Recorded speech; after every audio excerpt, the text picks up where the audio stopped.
അങ്ങനെ നമ്മുടെ ബബിതയോട് കൃഷ്ണമോള് പറയുന്നുണ്ട്, അലീന ചേച്ചി നമ്മുടെ സ്വന്തം ചേച്ചിയാന്ന് തന്നെ എല്ലാവരോടും പറഞ്ഞാൽ മതി. നമ്മുടെ സ്വന്തം ചേച്ചിയാന്ന് നമ്മൾ എല്ലാവരോടും പറഞ്ഞാൽ അത് സ്വന്തം ചേച്ചി തന്നെ ആവും, അല്ലാന്ന് ഒരിക്കലും നമ്മൾ ആരോടും പറയണ്ടെന്നൊക്കെ പറയുന്നുണ്ട്. ബബിത പറഞ്ഞാൽ അതെങ്ങനെയാണ് ആവുക, അതൊക്കെ ആയിക്കോളും എന്ന് പറഞ്ഞിട്ട് നമ്മുടെ കൃഷ്ണമോള് പറയുന്നുണ്ട്. എന്താ അവൾ പറയണമെന്ന് നമ്മുടെ രോഹിത്തിനോട് നമ്മുടെ ബബിത പറയുന്നുണ്ട്. അപ്പോൾ രോഹിത്ത് പറയുന്നുണ്ട്, അതൊക്കെ വിട്ട് കളയാം, ഇപ്പം നീ തൽക്കാലം ഒന്നും അതിനെ പറ്റി ആലോചിക്കണ്ട എന്ന് പറഞ്ഞിട്ട് രോഹിത്ത് മേലേക്ക് കയറി പോകുന്നുണ്ട്. ബബിതയാണെങ്കിൽ ആകെ വിഷമിച്ചിരിക്കുന്നുണ്ട്. പിന്നെ കാണിക്കേണ്ടത് നമ്മുടെ അലീന റൂമിലേക്ക് വരുന്ന സമയത്ത് ബാലചന്ദ്രൻ മൈൻഡ് ചെയ്യാതിരിക്കുന്നുണ്ട്. അപ്പോൾ വേഗം നമ്മുടെ അലീന പേപ്പറൊക്കെ വാങ്ങിയിട്ട് അച്ഛൻ എന്നോടൊന്നും മിണ്ടാത്തതെന്ന് പറയുന്നുണ്ട്. ആ സമയത്ത് ബാലചന്ദ്രൻ പറയുന്നുണ്ട്, നീ എന്നോട് ചോദിക്കാതെ ഞാൻ സ്ഥാപിച്ച് വെച്ചിരുന്ന ഒരു കാര്യം നീ എൻ്റെ മക്കളോട് പറഞ്ഞു, ഞാൻ നിൻ്റെ അച്ഛനല്ലാന്ന് നീ എന്തുകൊണ്ട് ബബിതയോട് പറഞ്ഞു, ബബിത എന്നല്ല വന്ന് എന്നോട് ചോദിച്ചപ്പോൾ ആകെ ഞാൻ വിഷമിച്ച് നിന്ന് പോയി എന്നൊക്കെ പറയുന്നുണ്ട്.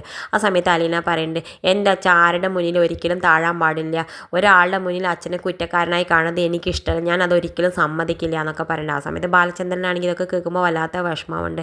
എന്തായാലും അച്ഛനെ ഞാൻ ഒരിക്കലും ഒരാളുടെ മുന്നിലും തല താഴ്ത്താൻ സമ്മതിക്കില്ല എന്ന് പറഞ്ഞിട്ട് പോകുന്നുണ്ട്. പിന്നെ കാണിക്കുന്നത് എന്തായാലും നമ്മുടെ ബബിത നമ്മുടെ മനുവിനെ വിളിച്ചിട്ട് പറയുന്നുണ്ട്, മനുവേട്ടൻ ഒന്ന് പറയുമോ, നമ്മുടെ അലീന ചേച്ചിയോട് ഇവിടുന്ന് പോകണ്ടെന്നൊന്ന് പറയുമോ. മനുവേട്ടൻ പറഞ്ഞു എന്തായാലും അലീന ചേച്ചി കേൾക്കുമെന്ന് പറയുന്നുണ്ട്. ആ സമയത്ത് നമ്മുടെ മനു പറയുന്നുണ്ട്, അലീന എന്ത് ചെയ്താലും അന്ന് നിങ്ങളുടെ നന്മയ്ക്ക് വേണ്ടി മാത്രമേ ചെയ്യുള്ളൂ, അവൾ നിങ്ങൾക്ക് ദോഷത്തിനൊന്നും ചെയ്യില്ല, അവൾ എന്ത് തീരുമാനം എടുത്താലും ഞാൻ അവളെ റെസ്പെക്റ്റ് ചെയ്യണമെന്നൊക്കെ പറയുന്നുണ്ട്. എന്തായാലും മനു പറയണേ, എന്തായാലും ഞാൻ അലീനെ ഒന്ന് വിളിച്ച് നോക്കാമെന്ന് പറഞ്ഞിട്ട് നമ്മുടെ മനു അലീനെ വിളിക്കുന്നുണ്ട്. എന്നിട്ട് നമ്മുടെ അലീനോട് പറയുന്നത്, ഞാൻ എന്തെങ്കിലും പറഞ്ഞ് നിൻ്റെ തീരുമാനത്തിലോ പ്രവൃത്തിയിലോ മാറ്റം ഉണ്ടാവുമോ ചോദിക്കുന്നുണ്ട്.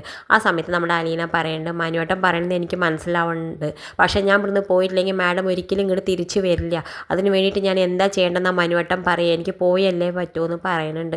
ഇത് കാണിച്ചുകൊണ്ടാണ് ഇന്നത്തെ പ്രൊമോ അവസാനിക്കേണ്ടത്. ഇതുപോലെ പ്രൊമോ വിശേഷങ്ങൾ നിങ്ങളുടെ മുന്നിൽ എളുപ്പത്തിലെത്താൻ ഈ ചാനലൊന്ന് സബ്സ്ക്രൈബ് ചെയ്യാൻ മറക്കരുത്.